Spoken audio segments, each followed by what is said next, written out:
morning. My name is Lucy Simons and I've been invited by the family to help today as we quietly share a few moments to speak of Jo, a loving daughter, sister, partner and friend. This is a gathering limited in numbers, reflecting what is happening at the moment in the wider world.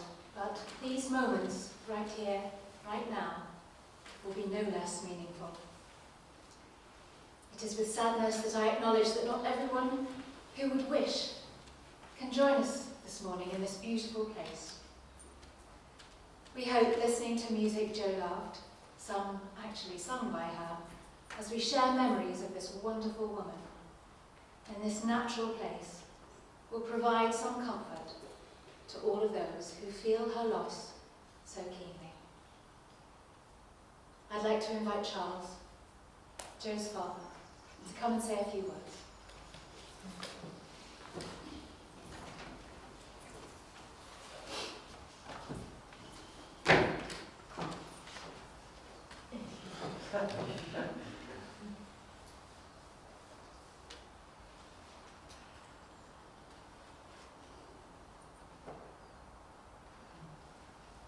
I'd like to thank you all for being here and providing such a key element of this event, which is an affirmation of the life and achievements of my unique, beautiful, fiery daughter, Jo.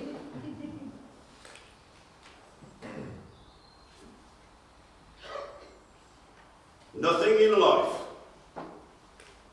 prepares any parent for standing to speak the eulogy for their child. It just feels wrong. It is wrong. Jo only lived 14,528 short days, but she blazed brightly across the firmament of all our lives, touching everybody. I am strengthened in my resolve by the old saying, those who the gods love and favour die young. This celebration, which is full of the words and images of Jo, will provide laughter, tears, which will hopefully go some way towards capturing the essence and spirit and the magnificent presence that was my daughter. This tribute is about each of you, everyone, and how Jo affected your life and what you meant to her. It is my honour and duty to speak of her as I knew her and set the scene for those who will speak after me. In order to get a glimpse of what and who Jo really was, you need to be aware and understand her heritage. The Scarrott family are Romany gypsies. The mists and mystery of legend and ancient customs whirl and swirl around us. We have a history of being free-ranging travellers, showmen, entertainers, artists, weavers of stories, and fortune-tellers. Jo was a true gypsy. Flame-haired, dark-eyed, passionate, intense. If she liked you, she'd die for you. If she disliked you, watch out. She was and remained from first to last an instinctive actress and performer. She loved to dress up and totally inhabited whatever character she created. In personality, she represented Will-o'-the-Wisp, Puck, Jack-o'-lantern, Titania, and mostly Tinkerbell. A creative, free spirit, she exploded with energy and fizzed in all directions, scattering her fairy dust of happiness and joy.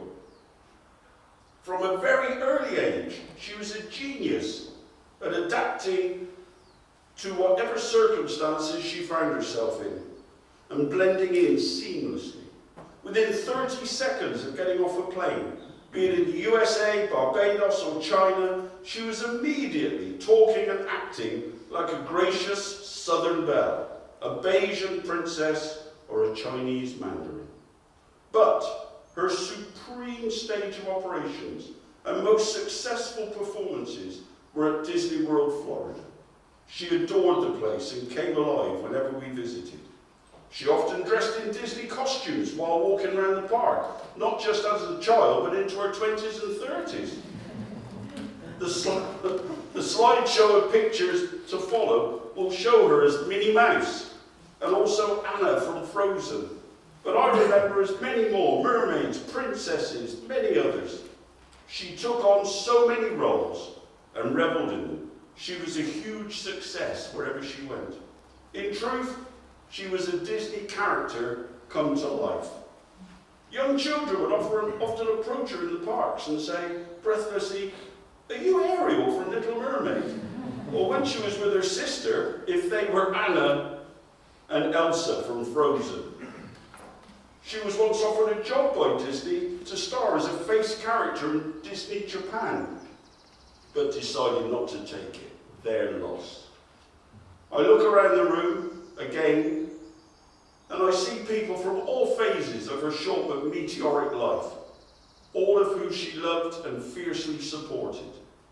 Plus, of course, the big yin, Davy, who for the last 2 years of her life was so close to her and such a support.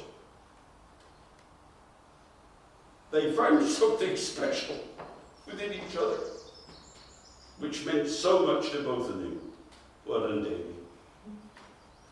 She was a daughter, sister, friend, colleague, and committed girlfriend. She created, she loved, she cared, and she was so, so kind. She suffered at times, as we all do, but had bottomless courage. It's not everything. Sometimes it's enough. Apart from her love and kindness, she had many other qualities. She was super clever and smart. But even better than that, she had intuition and street knowledge.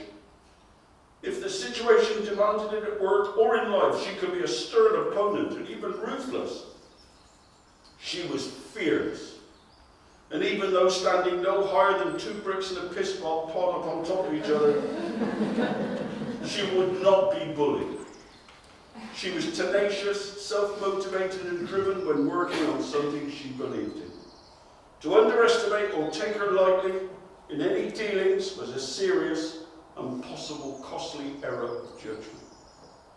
Jo was all the positive things a person could be, and very hard-working in her business activities.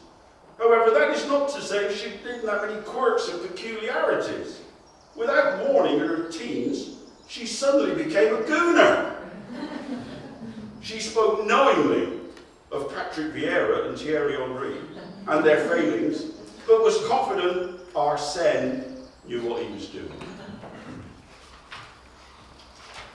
Being an Arsenal fan, she of course adopted the costume and wore the shirt, scarf, etc., and attended matches and took on the character of a North London gooner. You get the idea, there's a pattern emerging. I intend to close my speech with a handful of anecdotes about things that happened to Jo and I, which I hope cast an insight into the tender, kind-loving, caring, driven, ambitious, gritty girl who excelled in business but was endlessly generous in personal relationships and helped everyone. These are some memories I have of her. Her first few days in Bahrain. She was born on Sunday the 21st of June 1981 and she weighed 6 pounds, 13 ounces. She was calm, happy and very contented. Then, when age 10 in 1991, she made her West End professional debut on stage. She was a member of Sometime Youth Theatre, and she made her first professional appearance at the Piccadilly Theatre in the pantomime Jack and the Beanstalk, starring Cilla Black, with Bob Carroll-Gees and Spit the Dog, Patrick Maher and Jean Boat from Bread. Some of you may have seen that pantomime. Scylla took Jo under her wing and spoilt her outrageously. Jo quickly became the good luck charm for the whole show.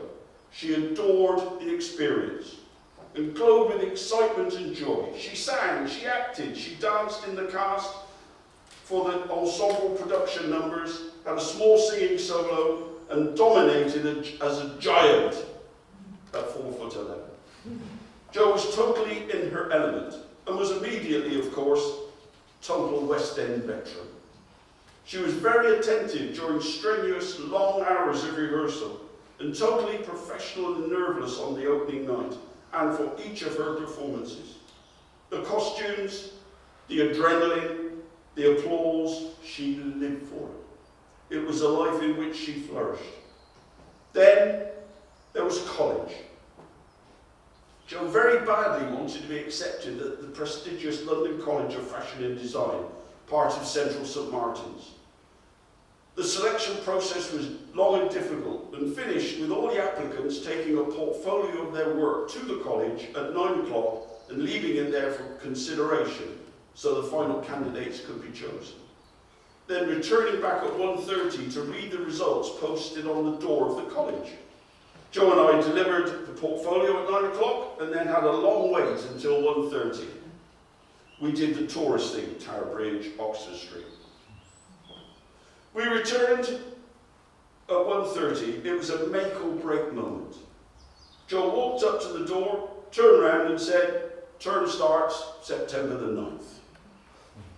I spoke to another much relieved father who said he had spent 4 hours working hard to compose what to say to his daughter if she failed to get in. Neither Jo nor I doubted for 1 second she would make it. During the whole morning, Jo never mentioned the possibility she would not be accepted. How could a fashion design college not want Jojo Lush? I would add that during her fashion college phase, Jo adopted a new hard-edged look.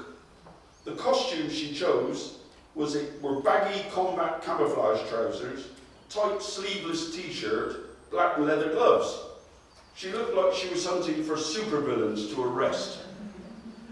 Then she had her gap year. Jo had 4 particular close friends who I'm delighted to say are all with us today. Jenny, Nor, Jess and Kate Struddlepit. Jenny, of course, being the greatest captain Scotland's ladies rugby never had. They were collectively referred to by me as the shit-faced crew. They set off on a round the world gap year. In those far-off days, email and internet were exotic and mysterious things. We didn't have internet at home. Jo would log on at whatever scruffy hot backpack internet cafe she could find and send frequent, often daily reports, no doubt heavily edited for my consumption.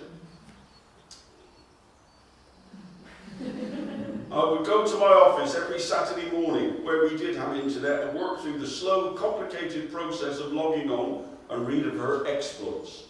I would type a few words of news, etc. from home. Her email diary was called 167 Days. It is a much treasured possession. One memory of that time does stand out. They were at Rarotonga in the Cook Islands, in the very middle of the vast Pacific, travelling from New Zealand, Hawaii, and then to LA. Jo called to say she'd lost her passport and was not sure how to proceed to continue her journey. Her connecting plane was in a few days to Hawaii, and missing it would cause endless complications, including the international dateline, which made it hard to understand if it was today, tomorrow, or yesterday. Calls were made to the British Embassy in Wellington, New Zealand, and a copy of Jo's passport, which we kept, was faxed. They were wonderful. A new passport was issued, put on the plane Jo was going to catch. She collected it and continued on her journey unconcerned. She had complete faith that such inconveniences did not really apply to her. The end of that story is that 10 or 15 years later, the old passport was returned by the embassy. The bar where it had been lost in the middle of the Pacific was being refurbished, and the passport was found wedged behind some seating. And so we got it back.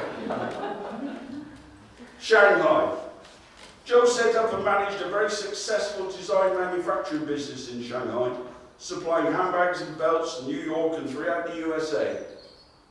They were phenomenal, the success. They sponsored the world handbag design thing in New York for 2 years. Jo studied hard to master Mandarin, using audio cassettes, and she had a teacher in Shanghai. She became very proficient in spoken Mandarin. It was a very subtle advantage. I would accompany her to meetings regarding her new business, and she would often accompany me to ones regarding mine. And we would sit and talk in English, and often sit and listen to our hosts speaking Chinese. Then at the last minute, she would pipe up in normal conversational Chinese. Gobsmacked does not describe the looks on their faces. Lastly, turtles. We went to a restaurant on the beach in Barbados called Champers. It had a deck and low railings 3 feet above the sand.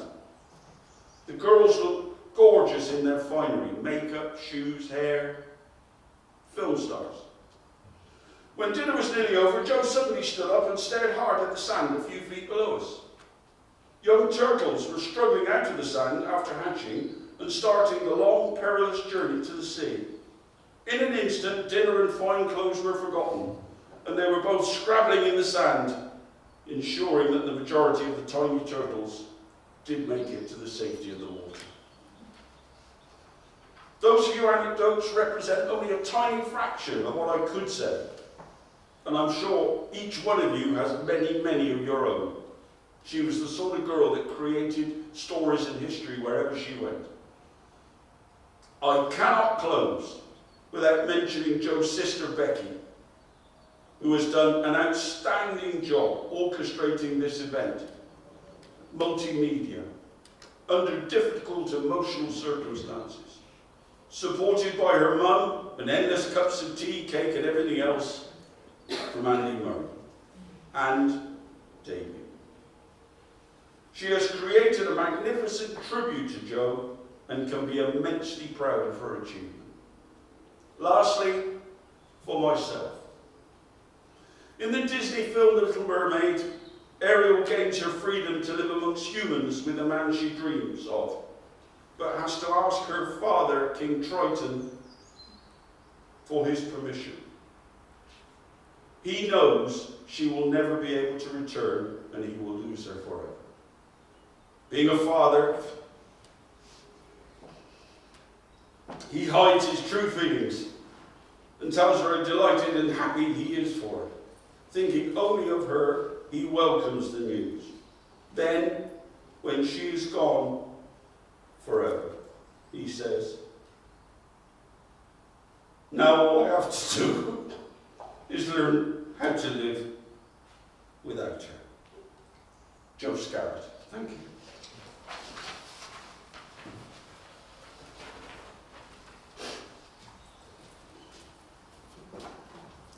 Thank you very much, Charles. Seems appropriate to play this song now. Jo Scarrott with Captain Slowhand, Come Together. Ladies and gentlemen, I'd like to thank you all for coming down to Beacon this evening. We're going to be Captain Slowhand all night. I'd like to introduce my band members to you, my boys. On the bass, Pat Slap Attack, looking sharp. On the drums, we have Magic 3 Yoshi, the kid. This lovely little thing over here is Flawless Ad. And we have Tor, the God of Thunder.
devotion. He got war is gone, but he got oh no stop what he wants. Final clicker, he said one is three. Knows your wind is on check and you feel his disease come together right now. And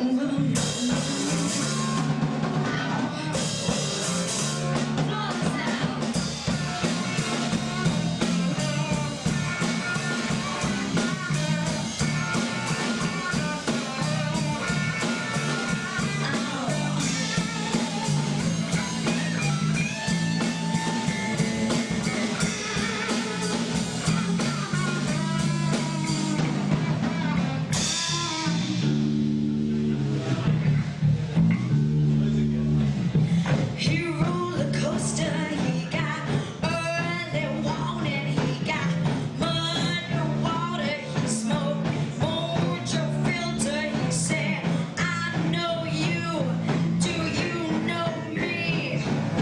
One thing I can tell you is you got to be free. Come together right now over me. Come together, yeah. Come together. I'd like to invite Becky up to remember her sister.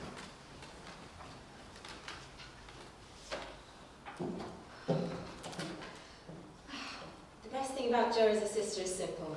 She was my fierce, loyal best friend.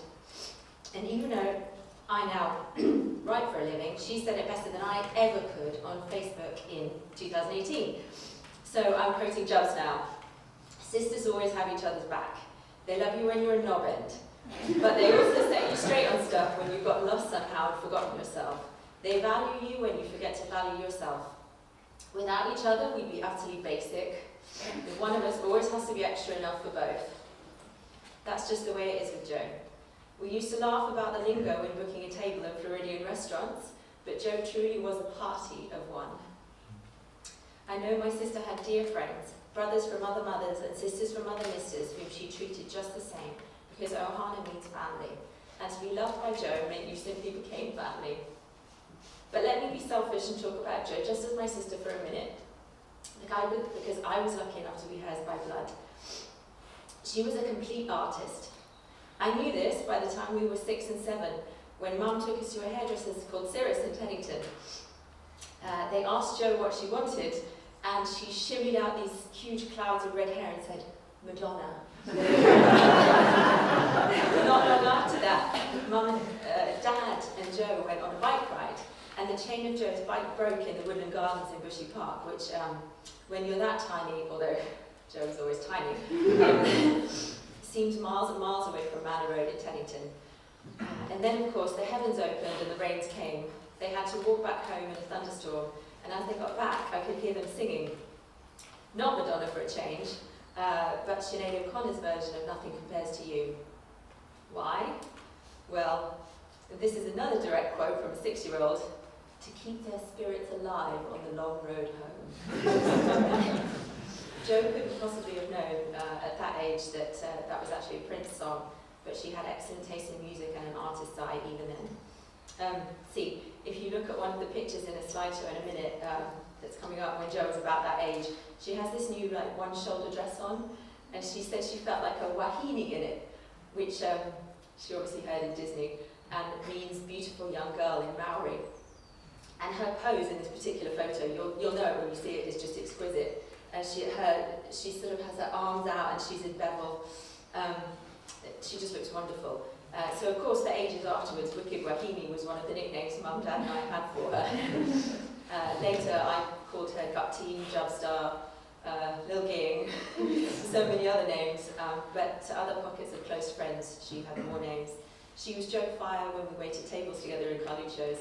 To other tribes of friends, she was Jubbler Gobbler, Jojo Lush, Jo Red, Jessica Rabbit, Elvira, Shorty, Mighty Mouse. I even remember a tennis coach who would never call her anything other than superstar. which of course she was. Jo performed a tap solo as Nanny the dog in Peter Pan. There's a photo of her coming up. She utterly brought the house down. It was all anyone could talk about. The role didn't matter. It didn't matter whether she was a leading lady or a dung beetle. And genuinely, she did say dung beetle. She just made it fashion, and that was long before making something fashion was a thing. In our late teens and early 20s, Jo regularly let me tag along to a bar in Hampton Court called the Blue Room with her and her friends, whom she went travelling with and who are all here now. It was a tiny bar, really. It held 120 people max, probably about 12 people with COVID measures. But wherever Jo went, it was a beautiful and often raucous dance party. And still, my favourite part of the night was waiting for the R68 bus home to Headers. Yes, the two of us would often wait in Hampton Court station for around 45 minutes and not enough clothing. But see, that was when I got to see Jo on her own, full of the joys of the night. And truly, she glowed. I mean, she glowed like the Nabooian avatar. With stories of how lovely it was to see someone doing better, how great they looked, or how awesome Norma Cook's set had been. Artists feel things keenly, and like any complete artist, Jo took her pain and translated it to art. She drew, she sang, she sewed, she wrote, she baked. She gained ninja-level skills as a professional massage therapist. When I got married, she didn't even wait for my request. She simply produced this stunning sketch of how my dress was going to look, and then had it made in Shanghai, where she was working, without any measurements, because sisters just know. It fit perfectly, and I'll never know how it was just her magic. When just the two of us went to see Prince at the then Hammersmith Apollo, Jo actually got spotted by him, even though we were stood in the very back row in clothes that we'd essentially made. Prince himself actually got security to let us both come forwards down the aisle, and she shook his hand. And as stupid as it might sound, I could see like a meeting of souls in that second. I was talking to one of Jo's friends about this the other day, and we agreed that the complete artists, the beautiful ones, have a heartbreaking habit of leaving us too soon. So I say this: Prince, David, Sinead, Jimmy, Janice, Freddie, Amy, Bella. Go and find Jo. Go and find her. She'll sing backing vocals for you. She'll do a full-on Sheila E. in front of a whole new band and produce. She'll write songs, she'll do your makeup, design and make costumes, create the album cover, and when you're done gigging and celebrating, she'll make a huge industrial pot-sized stew for everyone and massage your aching body the next day. Why? Because Jo Fire is a complete artist. Life is profound, and while Jobs and I stoically answered Jedi whenever anyone asked us to specify a religion, I will say this. On the 12th of April, we lost our relatives David Scarrott and his wife Jan within 24 hours of each other. Jo adored our family of Van Nuys and used to book dinner at the Ivy with them whenever they flew in from LAX to London. To lose 3 beautiful Scarrott souls within 2 weeks is devastating, but I know exactly what Jo would say. She'd look me calmly in the eye and quote one of our favourite Prince songs of all time from the movie Under the Cherry Moon. Sometimes it snows in April. And in the early morning of the 12th, I opened my curtains to see that it was indeed snowing. So I'm absolutely certain that the 3 of them are meeting up for a lovely swanky cocktail in the ivy in the sky and watching us now. Jojo, my cup team, this is your Christmas Races 3 o'clock parade for today. And we're trying our best. Although we'll have a bigger, more Ibiza style party for you in June when COVID measures are behind us. Some of you might have seen, I posted a costume Jo made for me in 2017. I presented her with the most ridiculous request, a velvet catsuit with a cutout in the waist, because I could only do a certain move if I had some skin grip. Jo worked on it for days, even though it was the hardest and most crazy thing I could possibly have asked for. I've worn that costume so many times. It is the comfiest and best costume ever, and again, she took no measurements from me. Why? Because sisters just know, and sisters never let each other down. Some sisters even have their own language, and can pretty much sense each other's thoughts. So thank you, cup team. I love you, I love you, Kibu. You make me happy, and I'll see you soon. Come at me. Thank you so much, Becky. We can now contemplate Jo's life as captured in pictures, set to When You Wish Upon a Star, sung by Scott.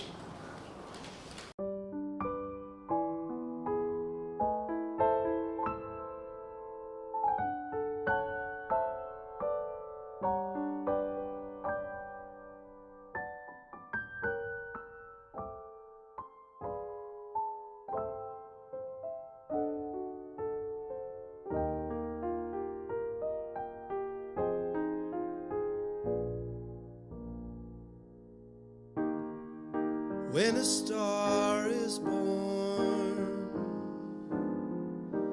They possess a gift or two. One of them is this: they have the power to make a wish come true. When you wish upon a star, makes no difference who you are. Everything your heart desires will come to you. When your heart is in your dream, no request is too extreme. When you wish upon a star, as dreamers do, fate is kind, she'll bring to those who love that sweet fulfillment of their secret longing. Like a bolt out of the blue, fate steps in and sees you through. When you wish upon a star, your dreams come true.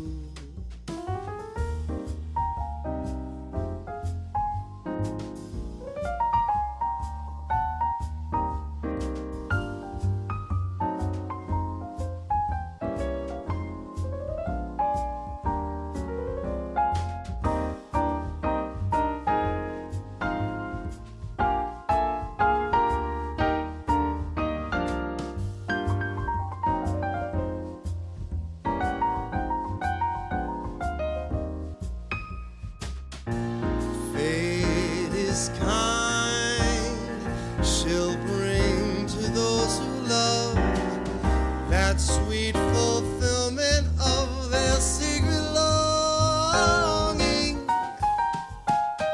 Like a bolt out of the blue, fate steps in and sees you through. And you wish upon a star, your dreams come true.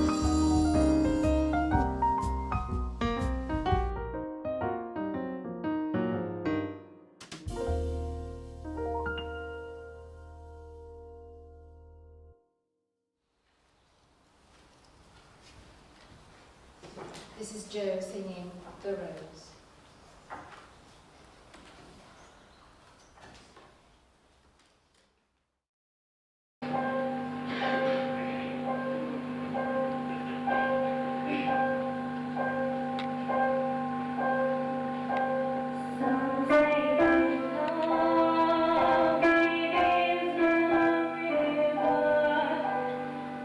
That drowns in the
like to say, before I read the poem, about what Joe did for me.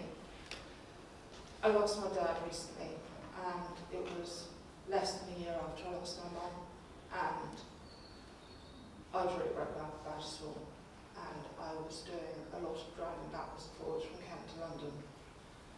And one night I was in pieces, and I was exhausted. And Jojo called me at about 2 o'clock in the morning, and all she did was just tell me funny story after funny story, so that I could laugh as I was driving along. And that was what kept me going. And all I can say to her is just thank you so much for what she did. Because she was just a star. And that's the sort of thing that she did all the time. And she was just amazing.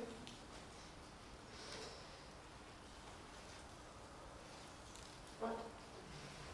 Alpha. This is Blessed by the Gypsies. And poem goes so.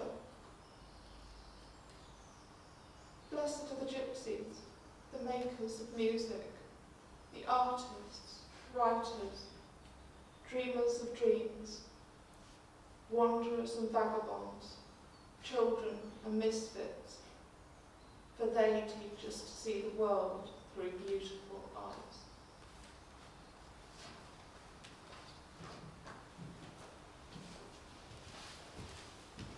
Thank you, Claire. We're now going to listen to Dance to Roses, Sweet Child of Mine.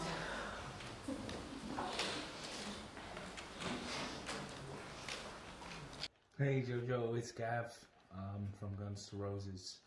I'm so saddened to hear that you've been taken away from us, and you're going to be sorely missed by us all, especially Davey. Some great memories with you, especially the time you shoulder tackled me at my own show in Kingston. But due to COVID, we cannot get the band together, but I have a video of your favorite song, Sweet Child of Mine. I love you, Jojo.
like to invite Davy.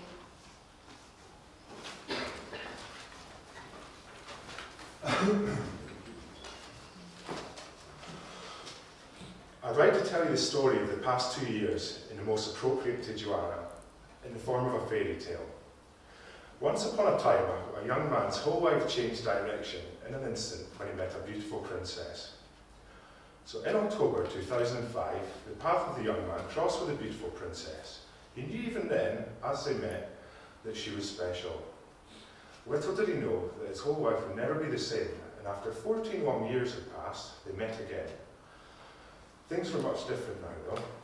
She was bewitching. They talked non-stop for 4 days, which culminated in a date. And at this date, the beautiful princess told the man that she was in love with him. And he had felt the same way. The truth be told, he was head over heels with her. In an instant, his future was turned on its head, and her life changed too. Because every good fairy tale has magic at its heart. Although there were 500 miles between them, the princess and the man talked. They talked every day for hours on end. And then he came back down to see her for 5 days. There was magic. They spent the most fun-filled 5 days of his life. He had fallen in love, fallen hard. As fate would have it, the couple parted again, because every true fairy tale has a challenge to overcome at its heart. The princess realised she was only living half a life with her heart so far away from her. So she asked the young man to move down and share her kingdom with him and make her life complete. He didn't think twice and made the journey to be back by her side. They spent every day together, and each day was always filled with fun. In fact, the couple packed in more fun than you can imagine in such a little time. They danced. Every Saturday morning they danced. They loved. Every single day there was always a token of their love, whether it be a poem, a story, a sketch or a picture. And they laughed. Every hour of every day, because they could see how lucky they were to have found each other. The princess had the most infectious smile and laugh, the most beautiful hair, eyes and heart. The young man knew he has to give her all his love, and that he did. And then there was magic. The man slowly turned from just a man, and he became her prince, perfect for a princess. Her final words you'll always remember, and they ring in his ears when the times are hard. "I love you," she said, while by kissing the cheek that Friday in March. That moment will never escape the prince's mind. And this is a part of the fairy tale where we see the true love story. Because every fairy tale has a true love story at its heart. The memories of the princess will always stay.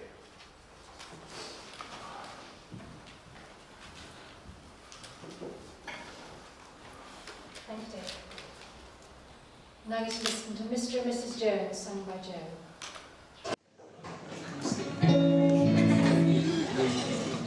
You're the cutest backup singer. Nobody's there in between me and my man.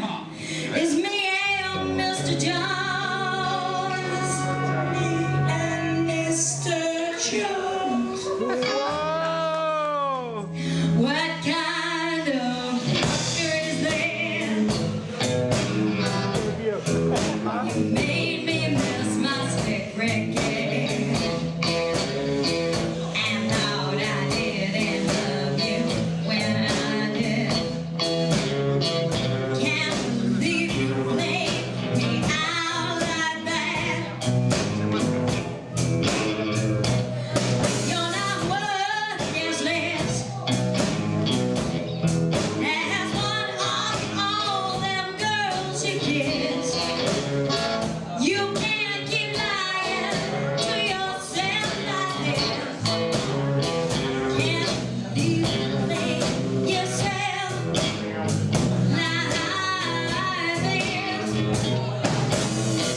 Fool us one day, but come breaks done. Nobody stands between me and my man, 'cause it's me and Miss Jones. Me and Mr. Jones.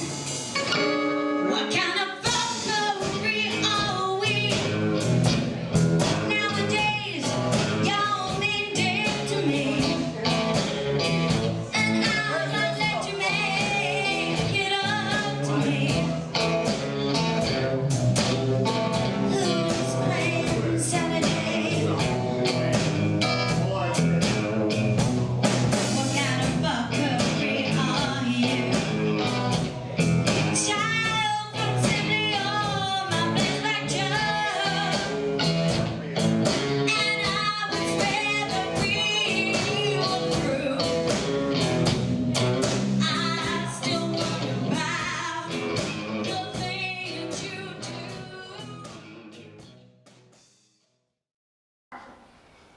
Joss.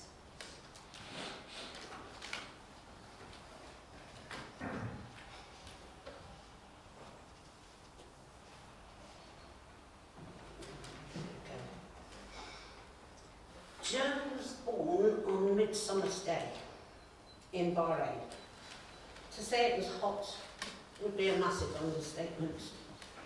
Add to that the fact that Allah doesn't think that women in childbirth need pain relief.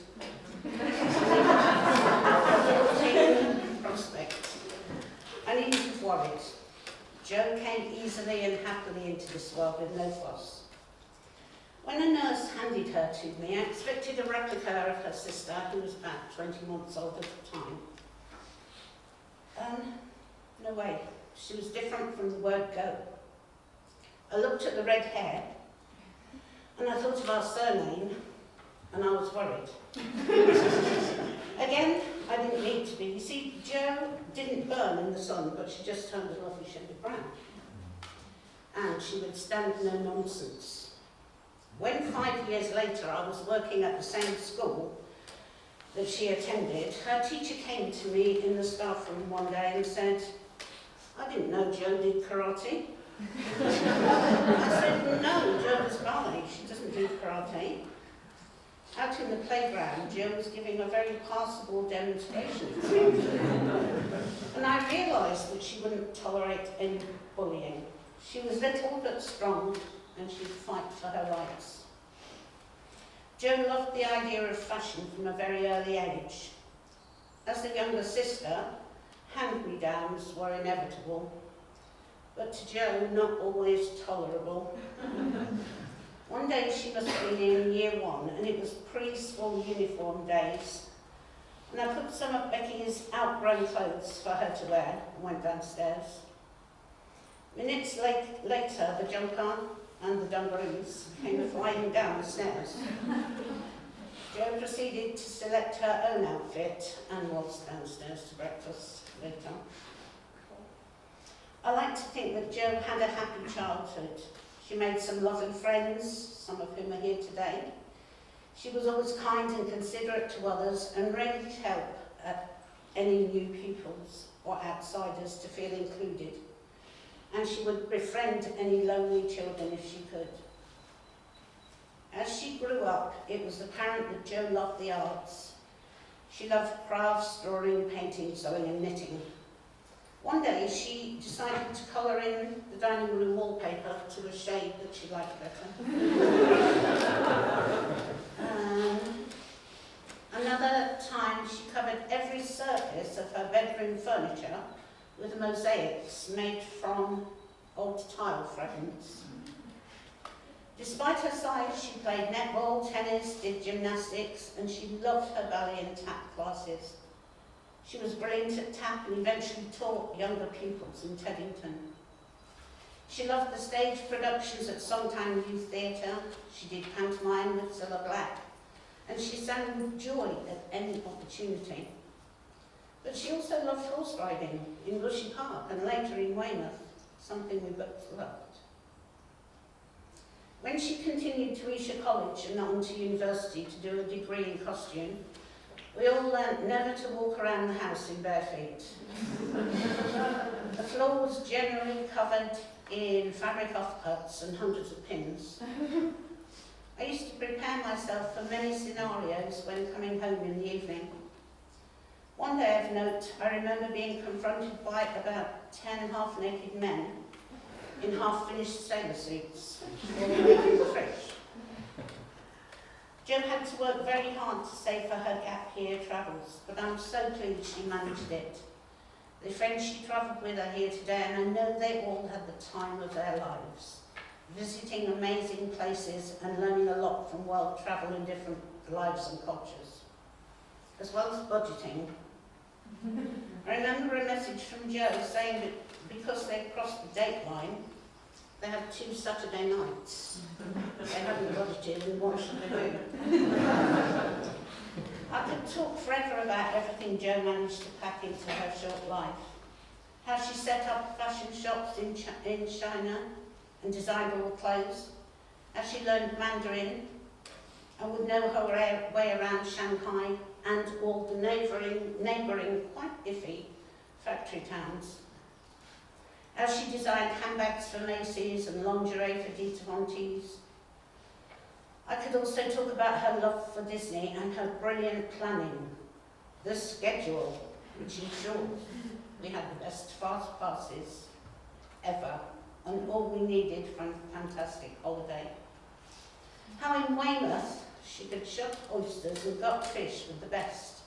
Never paid for a fishing trip, I would just say, jump aboard Joe and help the tourists make their lines. In recent years, Jo changed her career and became a sports massage therapist. As in all her endeavours, she strived to be the best, trained in Thailand, the UK and China. She worked with the stars of the West End and the rugby squads of Twickenham. Only recently she said to me flippantly, "Mum, if I have to deal with another groin strain, I'll go bonkers." Jo's little but strong when massaging and strong in life and determined. She overcame many challenges and always found the strength to carry on. Sadly, the one thing she couldn't do was to overcome the battles with her health and her frail body. My heart goes out today to Becky, who has worked tirelessly to arrange this celebration of Jo's life despite her grief for her sister. They were very close, they grew up together and shared so much, the good times and the bad. They even had their own language, which I never understood, but I guess that was the point. Also to Davy, who gave Jo support, love and happiness in what turned out to be Jo's last 2 years of her life. Their time together was far too short. We will all miss her signature Vivienne Westwood handbags, her sparkly trainers, and her furry boots.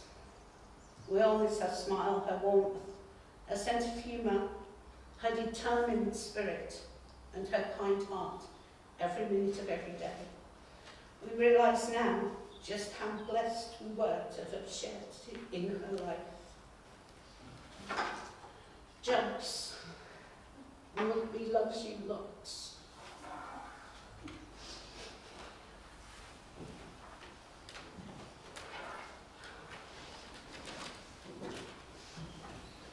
Thank you so much, Joss. Please join me as we have our final thoughts today of Jo Fire, a 4-foot 11-inch giant. An amazing and breathtaking force of nature who inspired so many with her phenomenal talent and her kindness. We have had today such touching memories from her family who will miss her gigantically, because in spite of being such a tiny person in stature, she was packed with enough magic and joy for life to make an impact out of proportion to the physical space she filled, as she squeezed every last bit of joy out of her life. We will listen to a final track this afternoon, significant as the closing tune from the Disney World fireworks display, which could always give Jo a ripple of goosebumps as she listened to it at the end of another fabulous day in the magical kingdom with her mother and her beloved sister. Please spend a moment with your own thoughts, and Nick and Jackie will shortly lead us out past Jo as we walk into the beautiful natural woodland on this glorious day.